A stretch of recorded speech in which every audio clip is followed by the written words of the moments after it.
Learning outcomes. After studying this module, you shall be able to understand the HR's role in obtaining sustainable competitive advantage. Know about strategic human resource management.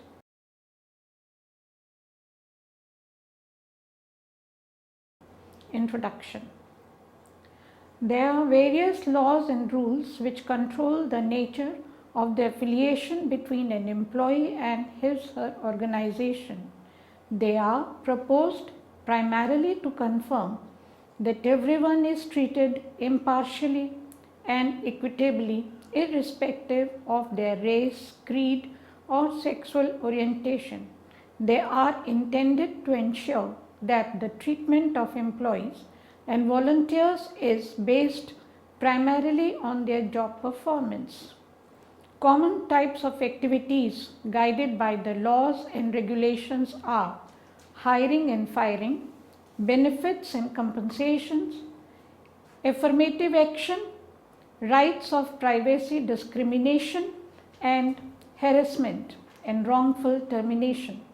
One of the firmest growing types of proceedings brought by employees contrary to their organizations is unlawful conclusion of employment.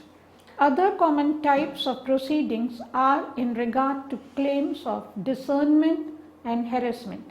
It is far better for organizations first to confirm that these types of inappropriate behaviors do not happen than to have to protect themselves in courts of law. The finest way to ensure occurrence of proper behavior is to enact comprehensive guidelines regarding how employees and volunteers are treated in the workplace.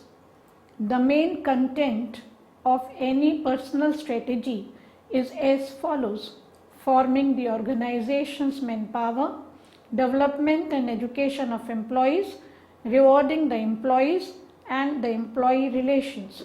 So all of the contents form the personal policy. These are often called as personal procedures.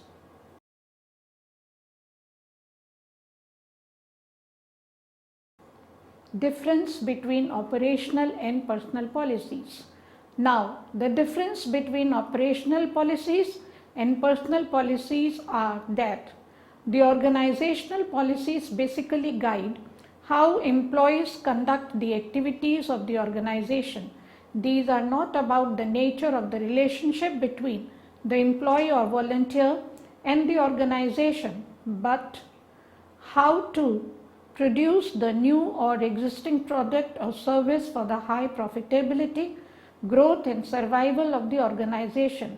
And on the other hand, personal policies deal with the human resources who decide the organizational strategies. In fact, human resources are the main source of competitive advantages. So we can say that personal policy is a plan of action, a set of proposals and actions that act as a reference point for managers in their dealings with employees.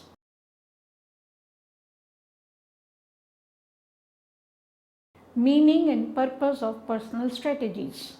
Personal strategies constitute guides to action. They supply the general standards on which choices are extended. These strategies are often based on the organization's values, philosophy, concepts, and principles.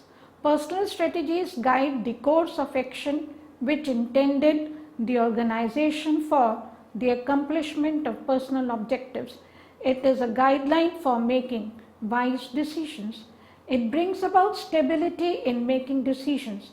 Often it is a choice between two or more alternatives, such as the choice between promoting employees on the basis of merit versus promoting them on the basis of seniority. There are various purposes. Aims of personal strategies are as follows. It aims to diminish waste in retaining people. It reduces the inappropriability about present personal levels and upcoming needs, and exclude mistakes in staffing. Its determinations also include escaping the workers and skills shortages, discontinuing the profit grind down effects of being understaffed, making serious plans and shaping the optimal future work power by assigning the right managers, technical authorities and skilled workforces and appropriate facts. In today's inexpensive world, it is essential for the administrations to have clear and good looking personnel policies so as to attract new aptitude and retain the present staff for the success and growth. Since every association wants lower labor turnover rate, the labor turnover rate is the number of employees leaving the organization and therefore lower the rate, better it is.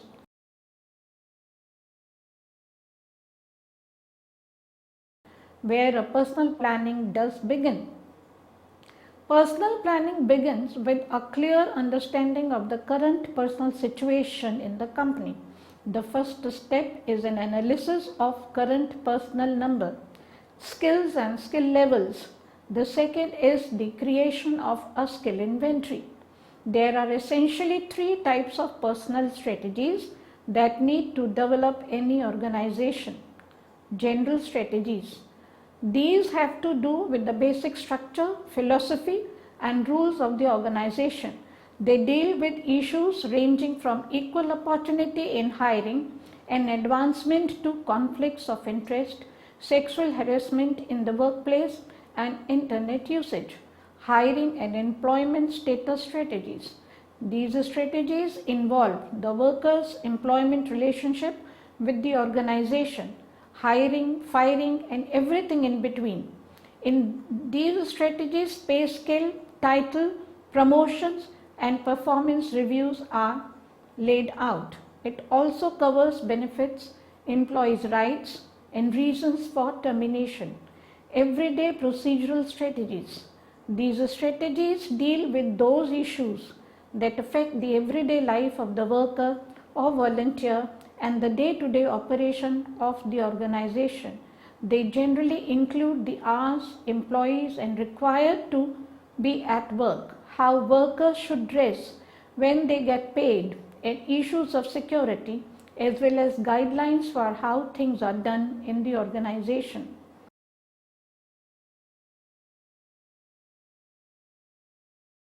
Developing personal strategies. Whenever we are formulating the personal strategy, it is necessary to answer three basic questions which are as follows. 1. What is the recent status of the organization? 2. What is the desired status of the organization in 1, 2, 3 or 5 years? Number 3. How will the organization reach the desired status?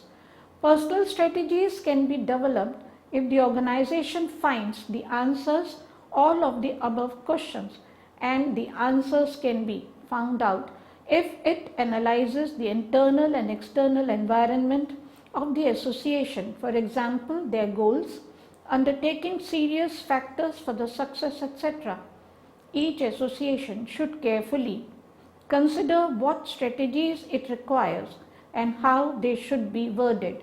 Whenever developing personal strategies, always consult an expert who is very knowledgeable about federal, state, provincial and local laws regarding employment practices. For example, in the USA, consider the Civil Rights Act of 1964, Americans with Disability Act of 1992, and Occupational Safety and Health Acts in Canada. Certain main employment laws are Employment Insurance Act, Canada, Pension Plan, Old Age Security Act, Canada Labour Code, etc.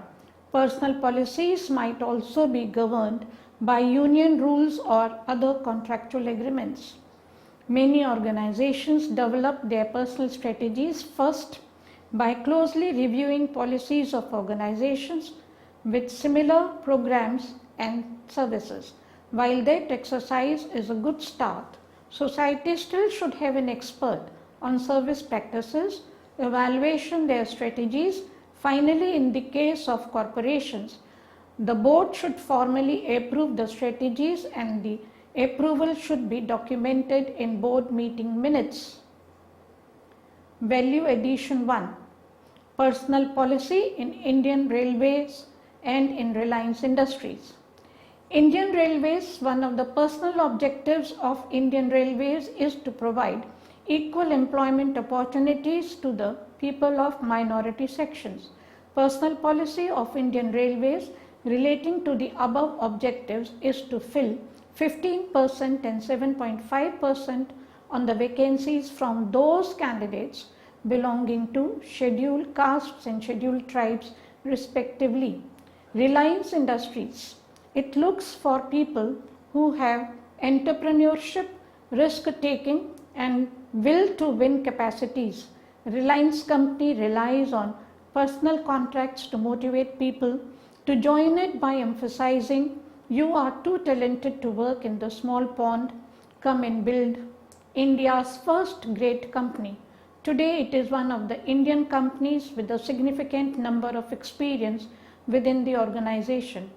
Policies and personal strategies adopted by the organization for obtaining sustainable competitive advantage. Now there are various policies in the personal strategies that should be adopted by the organization for the attainment of competitive advantage. Some of these policies are as follows. The health and safety policy. This policy emphasizes 4 fundamental points. Number 1, the safety of employees and the community is of paramount prominence. Number 2, that safety will take superiority over expediency. Number 3, that every effort will be made to involve all managers, supervisors and workers in the expansion and enactment of health and safety procedures. Number 4, that health and safety legislature will be assembled within the spirit as well as the letter of the law. Recruitment policy. In order to have constancy through an organization, it is essential to lay down definite principles as strategies for both organization and staff. The basic standard is the administrative approach towards filling vacancies, whether from within or outside. If the organization is strongly unionized, it is apparent that a policy or advancement from within where likely is agreed with the combinations. It takes care of as long as the right man for the right job at the right time. Personal policies concerning with the merit, interior sources, social accountability in captivating minority segments, women, etc. Recruitment policy pledges itself to the administration's personal policy, like elevating the administration's human resources, inspiring the employees over the internal promotions, civilizing the employees' faithfulness to the organization. While conveying a recruitment policy, the following influences should be taken over by the personnel managers. Number 1, government policies. Number 2, personal strategies of the other competitive organizations. Number 3, organizations' persons policies. 4, recruitment basis. 5th, recruitment needs, recruitment cost. Then number 7, selection criteria and preference.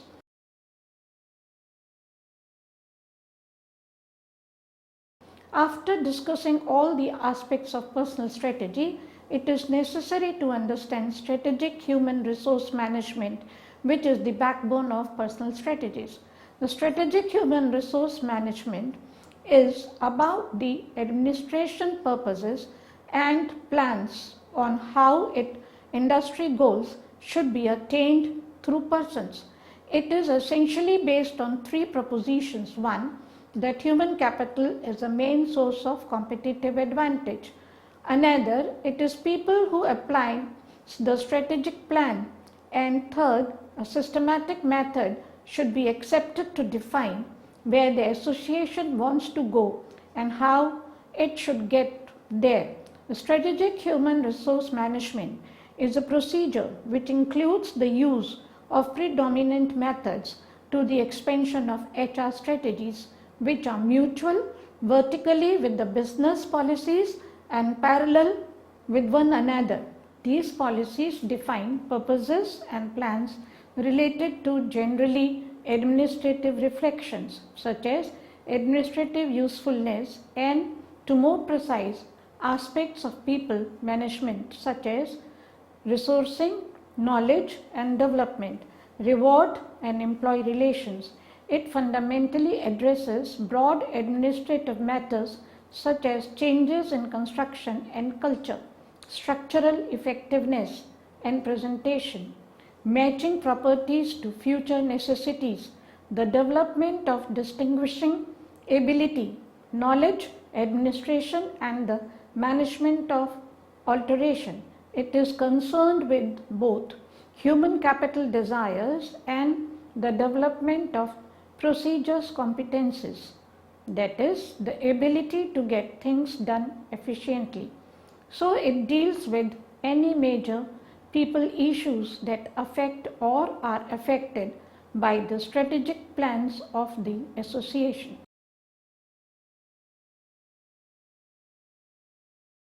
Approaches to strategic HRM. Next thing which is important for the organization is how to approach strategic HRM. There are 5 approaches to strategic HRM. These consist of resource-based strategy, achieving strategic fit, high performance management, high commitment management and high involvement management, which are as follows. Resource-based strategy. The fundamental aim of resource-based HR strategy is to achieving strategic fit between resources and opportunities and obtaining added value from the effective deployment of resources. A resource-based approach addresses the methods of increasing the firm's strategic capability by the development of managers and other staff who can think and plan strategically and who understand the key strategic issues. This approach is founded on the belief that competitive advantage is obtained if a firm can obtain and develop human resources that enable it to learn faster and apply its learning more effectively than its rival. In the resource-based view, the firm is seen as a bundle of tangible and intangible resources and capabilities required for product market competition. As per human capital theory, resource-based theory emphasizes that investment in people adds to their value in the firm. The strategic goal will be to create firms which are more intelligent and flexible than their competitors, but the challenge for the organizations is to ensure that they have the capability to find, assimilate, compensate and retain the talented individuals they need. Number 2, achieving strategic fit. The human resource strategy should be an essential part of the business strategy. Funding to the business planning process. Vertical incorporation is essential to afford similarity amongst business and human resource strategy so that it maintains the achievement of objective the business. Horizontal addition with other features of the human resource strategy is required so that its different fundamentals fit together. The aim is to attain a clear approach to management, people in which the many practices are commonly supportive. 3. High performance management. High performance management purposes to make an impression on the performance of the secure through its people in such extents as productivity, superiority and levels of consumer service, growth and earnings and eventually the distribution of enlarged shareholder value. It contains difficult recruitment and selection measures, extensive and appropriate training and management development undertakings, incentive pay systems and presentation management process. The features of high performance management are as follows: careful and extensive systems for employment, selection and exercise, formal schemes for sharing facts with the individuals who work in the organization, clear job project, high level contribution processes, monitoring of attitudes, performance evaluations properly, operative complaint procedures, promotion and payment schemes that provide for the respect and financial worthwhile of the high performing members of the workers. Number 4, high commitment management. High commitment management defined as a form of administration which aimed at provoking a promise so that behavior is mainly self-regulated, relatively then measured by approvals and pressures exterior to specific and relations within the group, are based on high levels of trust. The approaches for attaining high commitment are described as follows: the expansion of career standings and emphasizes on trainability and commitment as highly valued features of employees at all levels in the organization. A high level of purposeful elasticity with the leaving behind of possible firm job descriptions, the decrease of grading and the ending of status differences, a heavy dependence on team construction for distributing information, team briefing, arranging work, team working and problem solving, improvement groups or quality circles. High involvement management. This approach includes giving workers as associates in the initiative their welfares are appreciated and take a voice on materials that worry them. It is varied with communication and participation. The aim is to make a weather where ongoing dialogue between directors and the associates of their groups takes place in order to define prospects and share facts on the administration's mission, values and aims. It creates mutual understanding of what is to be attained and outline for managing and increasing people to confirm that it will be accomplished.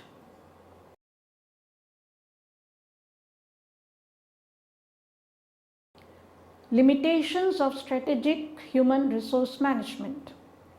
Apart from all of the above discussion, there are some limitations of this strategic HRM. The concept of strategic human resource management is based on the certainty that the preparation of strategy is a balanced and lined process as shown in figure 3.1. This specifies that the overall human resource strategy flows from the occupational strategy and produces specific human resource strategies in key zones. The process takes place by a situation to organized appraisals of the internal and external environment of the society, which identify the business, administrative and human resource issues that need to be distributed with. But strategic human resource management in real life does not generally take the form of a proper, well-articulated and lined process that flows rationally from the business strategy. So in conclusion, we can say that strategic human resource management is in some ways an attitude of mind that expresses a way of doing things. It is realized in the form of HR strategies. Value addition 3. Some critical incidents: too high or too low staff turnover, a normal staff indifference between 5% and maximum 15 to 20%. That is, the people stay between 5 to 7 years and 20 years. High turnover is a symbol of discontent. The high turnover might be due to the vital people do not develop incompetence. The vital people do not like the understanding in the teams. The corporate appearance is shrinking. A very low income is a sign of a shrinking organization. This is not pleasing as it reduces the forces at work of the organization. 2.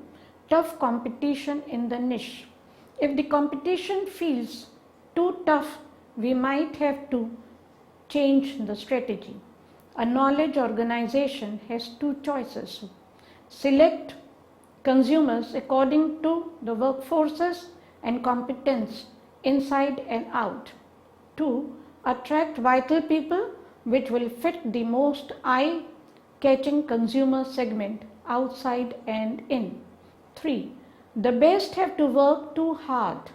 The best among the key people often work for too hard. This is partly due to their own workaholic nature, but might also be the consequence of a negligent personal planning. The best consultants are in high demand. Their customers want more and they attract new customers.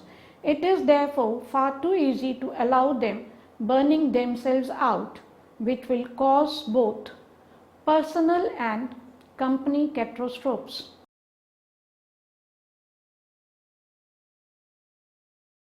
Let us summarize. Every organization requires people input.